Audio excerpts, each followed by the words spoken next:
Gracie and I are at the coal mines today, and where Gracie's sitting there patiently is the wall on the outside of the 1845 solitary cells. There were 36 solitary cells in total that were built up on the area where the separate apartments were. The work started in 1845, and then by March 1846, they had 18 built, and then they finished in June of 1846. Now the structure, it has been restored, which I think is fantastic, but a lot of it is in ruin. What I'm going to do before I take you into the actual cells, which I know is what you want to see, is I've got some ropes set up on the other side, and that'll give us an idea, a better idea I hope for you, of the layout of how the cells were, and then we can come back and have a look at the individual cells. I've done a bit of a mock-up of the solitary cells. This might give you a bit of an idea before we head into the cells themselves, as most of them are missing down there.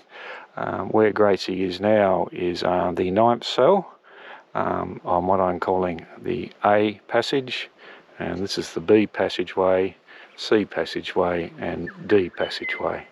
So basically it's a mirror image of the solitary cells that are standing behind us. So this would be the first cell in the A passage. The doorway would be here, and this cell is still standing there, so this is the passageway on the left. Now this will be the back of the second cell, and then approximately in the middle here you'd have the ventilation shafts, which we'll see when we get to the actual shelves. And then they alternated. Here it would be the doorway for this cell, this would be the back of the next, again the doorway here, back, doorway, back, up to where Gracie's patiently sitting here in cell 9. It's doing 30 days for rapid interaction. And then we continue along here all the way down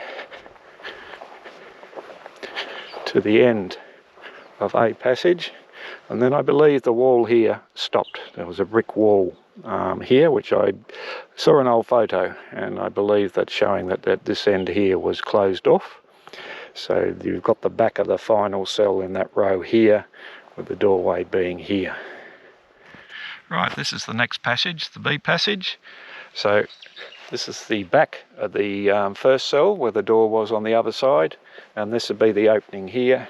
And again, as we go along here, the cells alternate between the back of a cell and the opening of a cell.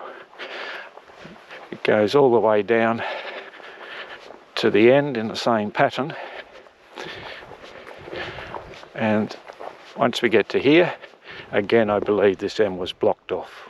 Now there's a dividing wall made of stone and brick, which goes down the middle of the 2 rows of cells, and this brings us across to this side here, and you can just see the entranceway up at the beginning of the complex here, but it's all blocked off from that point on. But this is where the cell would have been, or still is, and the back of the cell there. And again, we carry along in the same manner as we did. Cell opening, back of a cell, alternating all the way down here to the end.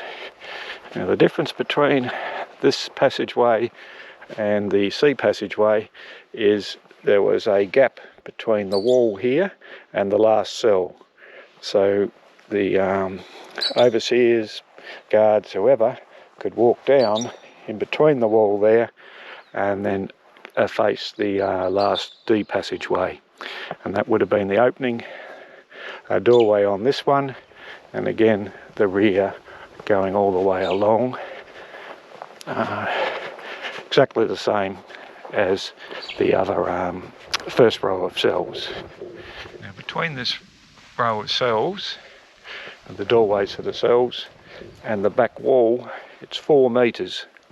And all those other passageways were 1 metre apart, but there's a 4 metre gap down here, and this is because I believe down this section here there was a exercise yard on this side of the cells. So there's our A passage, B passage, sea passage just behind Gracie, and you can see it's filled in, but you just can see the opening of the cell on the right hand side. And then down here would have been our D passage going right along, and then there's a 4 metre gap between the corner of this fence here and to where the back wall of the complex was, travelling along just inside this fence line. This is the eastern end of the solitary cell complex, and this little archway here is the brickwork for the A passage, which travelled along there all the way to where we started. You can see here it's almost filled in. Just see a bit of a gap there. Now, they put the sand in here many years ago. This was to put in here to give it support, to stop it caving in. But the rabbits have pulled a lot of this out now, and it's been a long time since this has been topped up, unfortunately. So this would have been the A passage, and I believe it would have finished all the way up here at the end, and there would have been a walled area here. And you can see a mound of bricks here beside Gracie. On top of this section here, on top of this archway, were the separate apartments. And coming down this side there would have been 10, I believe. And then along the back wall here, there would have been another 18. Now, they were 2-storey high. So we would have had 20 coming down this side and 36 down the back. This is why all these bricks are here, is part of the cells, or the sleeping cells as they used to call them. And it was all given that apartment support. Now, in between here, where this gap here is where the cells would have been, or could still well be. They could be under it here. The distance of the cells would have come up to where this arch is here, and you can see here this is our B passageway heading down there, and in between the two there, where all that rubble is there, is where the cells were, or there could still possibly be some remains of them. So we're having a look here at our second archway, and this would have been the B passage, and again you can see there it's filled, but a lot of that filling has come out over the years. You can still see the brickwork quite clearly in there. And then we come to here again, more brickwork, as this is where the back end of the sleeping compartments were, where this line of bricks is along here. I'm now on the other side of those archways, so there's our A passage over there, and where Gracie's sitting there now is on top of a cell, and then the other passageway, the B passageway, is here, which travels along down there. Now, just a thing to note is these solitary cells here, the first 18, which we're standing in now, were built first. Then the separate apartments, the 108 compartments, were built on top, going right around the area here. And then after that, the second row of 18 cells was built later on. Now, these bricks you can see protruding would have travelled all the way along here and all the way to where we first entered the solitary cells. The brick wall only seems to go up on the side of the B passage. That passage there where the cells are themselves is all sandstone, and then on top of the A passage they were using bricks, but below the bricks there were a combination of sandstone and rock. It wasn't enclosed with brick like it is on this B passageway. Now, looking down at the brick wall in the B passageway, you can see there's quite a big gap in between the stonework and the brickwork. So they may have just built the brickwork first. Once they had all that cleaned up and in place, they may have then built the stone wall behind it. Now, looking down this way, this is our C passageway, and on the right hand side there you can see the stonework, bit of sandstone, bit of stone. That was the wall they built with the brick on the other side. Then we have a 1 metre passageway, and then these cells along here are the remains of the 18 cells that were laid along the edge here. Now if we look down at the eastern end of the second row of 18 cells, there's a gap of 1 metre, and that's the same size as between the cells which Gracie's sitting on there on the left and the wall which is on the right. So this here would have been some type of entrance way to go from the cells round to the other side, as opposed to this side over here, which I believe were closed off at both ends of these archways. So let's have a look along the sea passageway, and there would have been no opening for a cell here. The opening for this cell would have been on the other side there, but on the back of this cell here you can see the remains of the hole where the ventilation was. And then we travel along here, and this would have been approximately the location of a doorway for the next cell. And then here you can see again the gap for the ventilation. So this was the back of the cell with the opening on that side there, and close to where Gracie's sitting now is the entranceway for the next cell. And I can't see anything down there, it's all full of dirt, but it may well be that there's still an entranceway tucked under all that dirt and bricks. And then continuing along here, you can see that opening there, a lot bigger, where it's eroded, but that would have been the ventilation. Now just past the ventilation shaft there is the next doorway, as this cell here would have opened up in this direction. And you can see a piece of timber here which is lasted. I suspect that may have been part of the door jamb, something there to do with the opening there. The opening itself would be below where these blocks are at the moment. We're just above the level of the doorway, but this cell here would have opened up into there. So continuing along what would have been D passage, as you can see here where I've got my pink markers, they were doorways, and then the bricks without the markers are where the ventilation shaft's been, as the doorways for those cells would have been on the other side. We come up to here, we have a doorway, we have the back of a cell, and if you look just down here, that would have been where the first cell started. So this is the D passage, the last passage. It is a mess. A lot of these bricks would have fallen down from the separate apartments that were up on the other side of Gracie there. And obviously the sandstone would have come out of the cells, as well as a large wall that used to go around the back of it here. We don't get a lot to see on this side, but if we know where these cells are from working out from those top cells where the ventilation shafts and that were alike, it gives a bit of a picture. So on this area here, this would have been the back of the cell that would have been opening up there on the C passage, and if this here would have meant that there's a doorway here for where my marker is for the first cell to open up on this side here.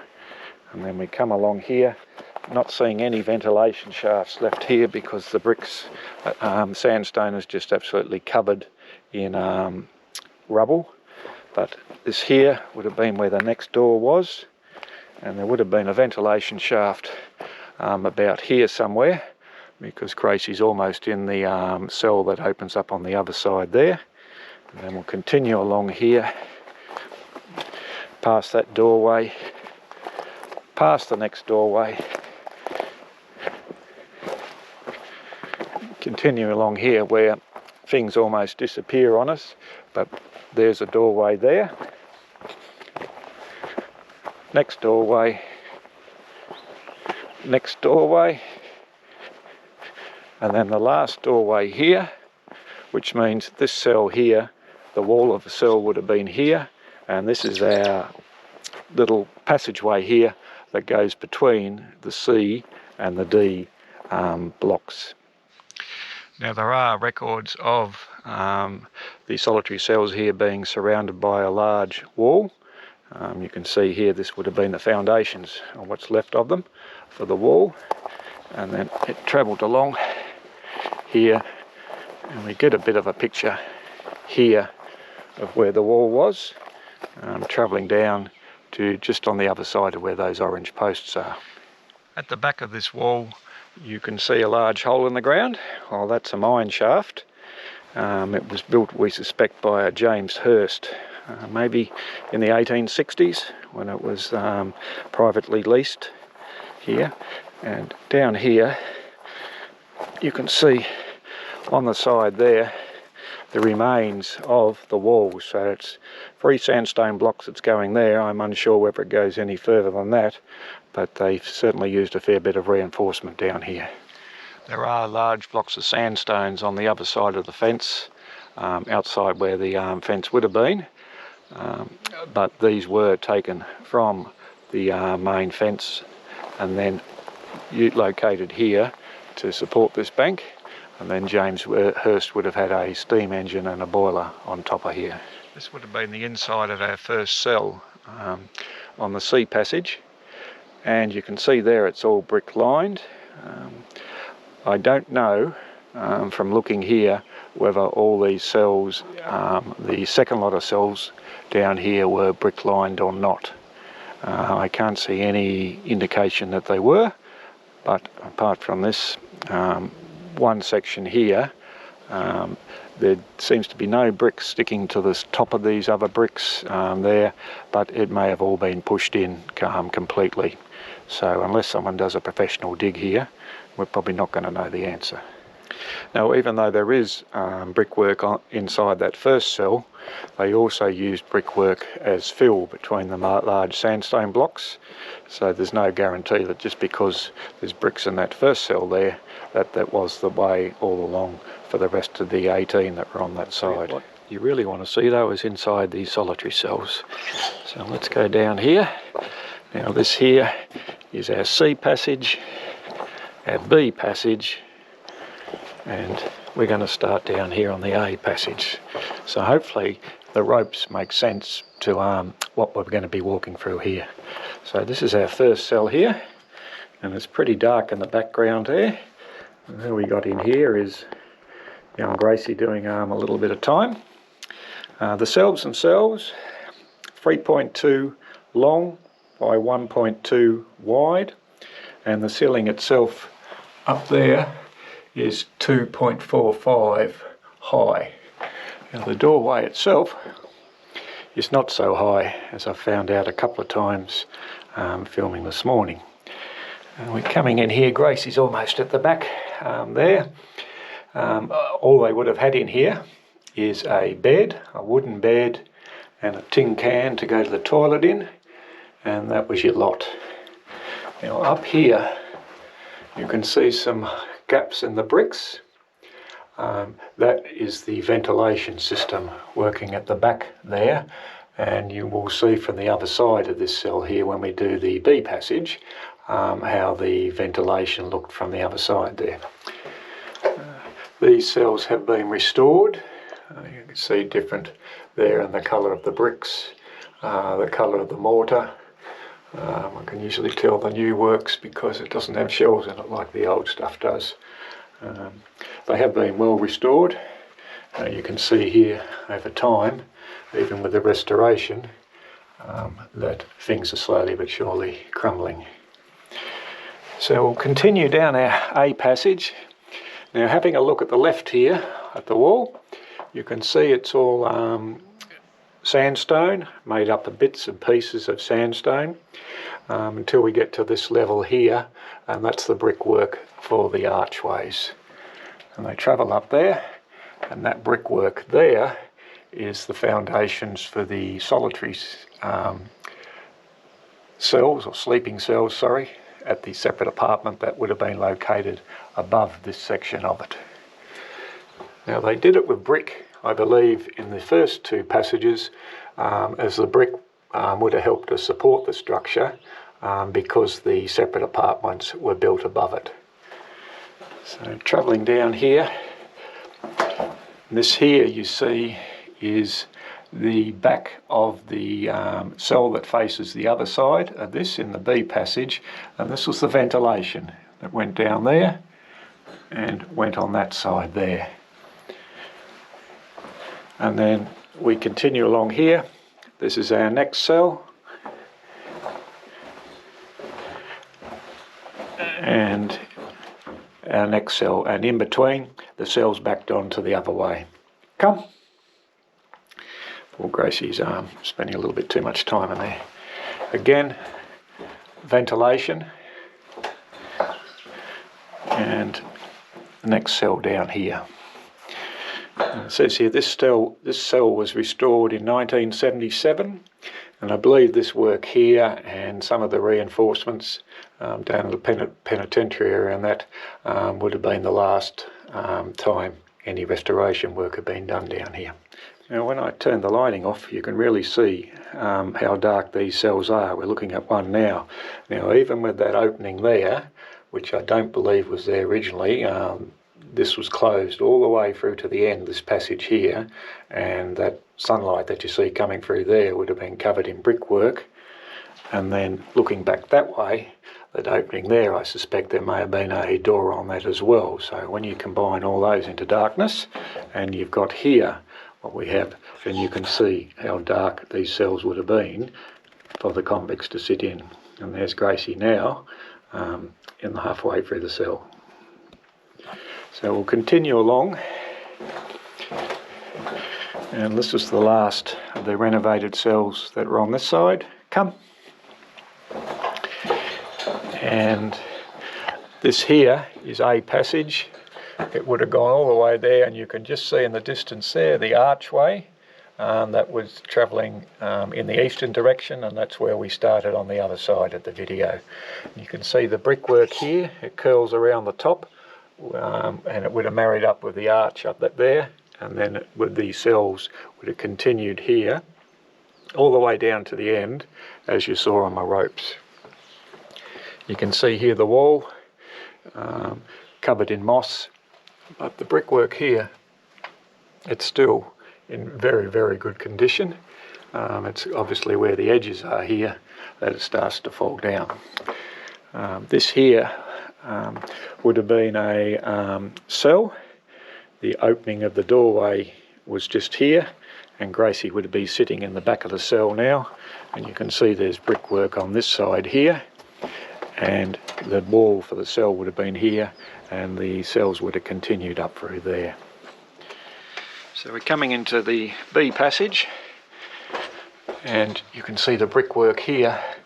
It continues all the way along here, and this is where the gap was between the brick and the wall that I showed you before, which was just up there, and you can see the arch there. The fill there has disappeared a lot more than the other one, so we can even see through it. Just a mountain of brick rubble here. This is the remains of an archway here, part of an arch right in front of me. Sandstone blocks just piled up and piled up. Now right in the middle there, at the back, there could well be the remains of a couple of cells, solitary cells. I have not seen any plans on this building or any photos or anything of when they did the work on this, so I don't know what still exists under there. So we'll head down here into our B passage, and these are just the cells on the other side. Backing up again, ventilation, and here. Looks very clean, this one. Some of the ones here, the brickwork, the water's seeping through the brickwork, so you've got a lot of mould. And again, this is our ventilation passages there that protrude to the other side. So the convict would have heard a little bit of noise, I suspect, just a little bit through those ventilation passages of the traffic there, but I expect the guards, wardens, whoever were down here, were instructed to walk quietly and have to bend under this doorway to get out. And you can see the flooring itself, all slabs of sandstone, and that sandstone travelled all the way under this metal grating that we're on now. Another ventilation shaft, another cell, continuing along. Now I suspect they had some type of grating over this, maybe a metal grating with holes in it to reduce some of the light that would have been coming through, some of the noise. I haven't found any of that grating anywhere around all the bricks and sandstone here. And this is our last cell here. You can see here again the ventilation.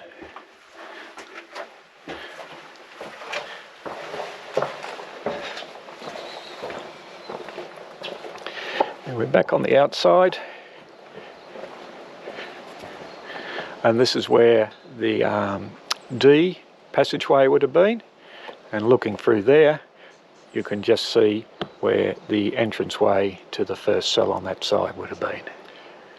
There's one major difference between the solitary cells here and those located under the main penitentiary area. Let's just pop down now and have a look at that, and then we'll discuss the reasons for the difference. Now I'm one of the solitary cells under the main penitentiary area, and you can see here the walls are all sandstone. And then including the roof here is just blocks of sandstone, and above this roof there would have been what they call a ward, which is a large room, and there would have been 20 to 30 prisoners. Now at one time they could actually remove these sandstone blocks and get up into the ward, and not only there, they got from this side here of the solitary cells, I'm not sure if it's this exact cell, but they got from here through these sandstone blocks to the storeroom that was on the other side. So they certainly weren't the most securest of solitary cells down here. So with those robberies in mind, I believe that the officials decided to brick line this first row of solitary cells.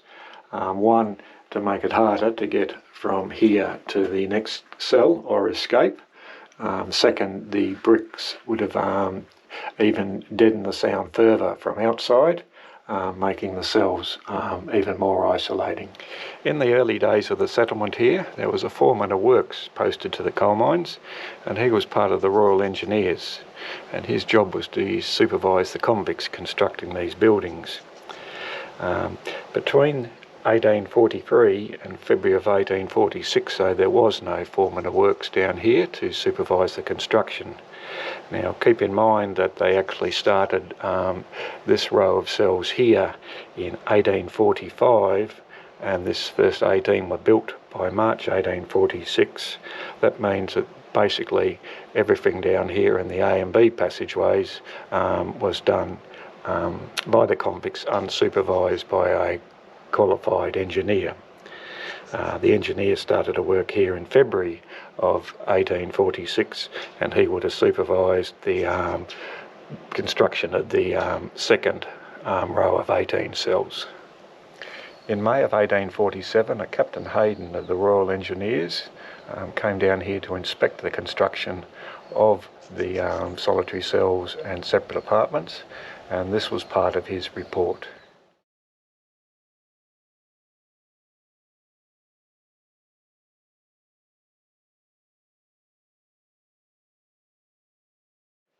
Now we know the first row of cells had a brick ceiling as well as the passageways, A and B, but what about when we come to our C passage and the cells that are beside it? Well, our good friend Captain Hayden of the Royal Engineers adds a further part to his report, saying the pavement over the cells to be well grouted and repaired. What I believe he's suggesting there is that the passageway here and these cells had sandstone pavers over the top, which were leaking at the time. Let's just quickly pop back down to the 1838 solitary cells and have a look inside there in regards to their ceilings. In the passageway between the rows of cells here under the penitentiary, and you can see across here large sandstone pavers that cover the passageway. Now our passageway up there is 1 metre, this is closer to 2 metres down here. There's a large block there, there's fill in between, and there's another large block on the top. The crack in the block there is due to the sandstone being pushed in from the walls of the building in the past. And looking inside a cell, you can see there the sandstone pavers were laid across the top of the cell as the ceiling for the cell. They're 1.2 metres wide. These cells are the same size as the 1845 ones we're looking at. So by looking at those cells and from the engineer's report, we can pretty safely say that these cells here, as well as the passageway, the sea passageway, was lined with sandstone. The ceilings were lined with sandstone pavers, and as this building was slowly crumbling, the sandstone pavers would have been the first to fall, and I suspect that right under the bottom of all this rubble you will find some large slabs of sandstone that was used for roofing purposes. Captain Hayden further goes on in his report to suggest that exercise yards can be added adjacent to the cells. Now, if he's saying that in May 1847, when they already would have constructed the first of the 18 cells of the 36 here, then I believe that they did not think about putting an exercise yard in. Down in the 1838 cells, down the bottom of the penitentiary, the prisoners used to come out for half an hour once or twice a day and walk up and down the front of the cells there. So I expect the same arrangement was proposed for up here. But looking here at the entranceway, it gets a bit confusing, as many of the things down here are to me. You've got your large sandstone wall in the front of the entranceways to the passageways, and this would have been a lot higher. As you can see the line more to there, and it would have gone up at least to the height of that back area over there. But anyway, you can see going along here the remains of sandstone. Now, the sandstone blocks were stolen from the top of here, but they seem to end up here and then go across here to where the sandstone flooring is. It doesn't seem to go any further. And that doesn't mean they weren't removed, but they just seem, what I'm seeing here, to stop here. Now, they do continue, as far as I can tell, under the fence that goes there, and they possibly continue all the way along the D passage to the far end where the fence is. Now, there's no way to tell, unless one removes all this rubble here, if there was a wall placed 1 metre out in front of the cells that faced this way, and then later on a larger wall was built along the back here that would have enclosed an exercise yard. That might have been what happened, or they might have just had these opened at this end, or they might have had some type of wooden veranda structure over the top of them, just to the length of where this sandstone here protrudes.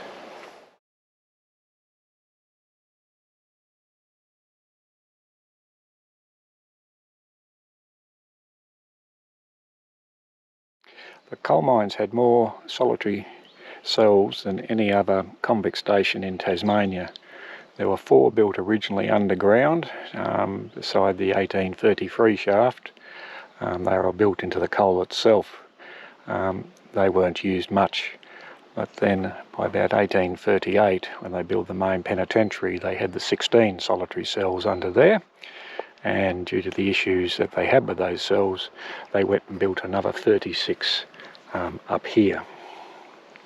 Now, did the solitary cells decrease the offending? Take 1845, there were 894 offences committed here, and the average amount of convicts here was 547. Now, those 894 offences, it doesn't mean they all ended up in solitary. Some would have gotten the lash, some would have got extended sentences, while others would have ended up in the solitary. In 1846, when these were built, the number of offences decreased down to 509, while the population of the convicts was around the same time. So maybe these had a little bit of effect on the convicts knowing that these were here, but with the hardcore convicts that were down here in 1845, 1846, it might not have made any difference to the situation. Gracie and I are up at the northern Convict quarry at the coal mines, and you can see there Gracie's surrounded by these large blocks of sandstone. Some historians have suggested that they're rejects, and you can see here on this one here it is. They're different at the end, but I personally think that they could have been fixed up and they could have been used as fill for some of the walls, and even the ends where they weren't level, they could have been cleaned up, so they were. What I suggest is this little area here was the last of the sandstone blocks to be constructed by the stonemasons, and these were going to go down to the solitary cells, but as the wall and exercise yard and all that had been completed down here, they were no longer required. And I don't believe there was any other sandstone building constructed at the coal mines after the solitary cells, so this may explain the reason why these blocks are still sitting here. This may be the oldest photo I have. You can see on the left there's the A passage, and on the right hand side there's just a part of the B passage, and in between you can see the wall of a cell, and in the far distance there's a penitentiary. Looking on the top of the A passage, you can just see tufts of grass there, but there's no foundations there. There's brick rubble, but there's nothing there to suggest where the separate apartments were located, and they would have been along the back and towards the front of the picture here where the arch was on the right hand side, but it's obviously the apartments there are completely gone. Now a second photo here, and it probably dates around the same time as the first one, and if you look right down the end of this is the A passage. It's the only passage it can be. You can see there that right at the end there's a brick wall, and that's why I'm saying at the end of A and B passages, both passages were closed off with bricks, as opposed to C and D where they had that gap of 1 metre at the end. On the right hand side of the passage you can see the sandstone blocks, and then there's a doorway of the last cell in the A passage. This picture here again is of the A passage, but this is long before any reconstruction was done. You can see there a big pile of dirt in the middle of the passageway, and then looking down there you can see there's a hole in the ceiling, and then there's still an archway past that hole, and then there's another gap, and then there's the last archway there at the end of the A passage that looks like it's already half full of brick rubble and stuff. Now looking down this passageway here, this would be the B passage with a couple of cell door openings there, and looking right down it seems to go a bit further than where the gap is in the roof. It seems to be a break in the gap where that sunlight is, and then it travels further down, and I'm not sure right at the end whether that's a brick wall or it's brick rubble that's fallen down in that area. And this photo here, it shows some tourists visiting, and looking at the clothes they're wearing, I'd probably say 1960-ish, something around there. This is about the era I came down. I think I was down here, started coming down here about 1965, 67, just for day trips. But you can see the girls travelling down with the hat over her face for unknown reasons, travelling down the A passage side, and then on the right hand side you can see the B passage. But most of that area there is where they have done the restoration work. So there you have it, the 1845 solitary cells at the coal mines. Yeah, I'm sorry I forgot about you on the solitary cell, but you're a very good girl and you've done an excellent stay.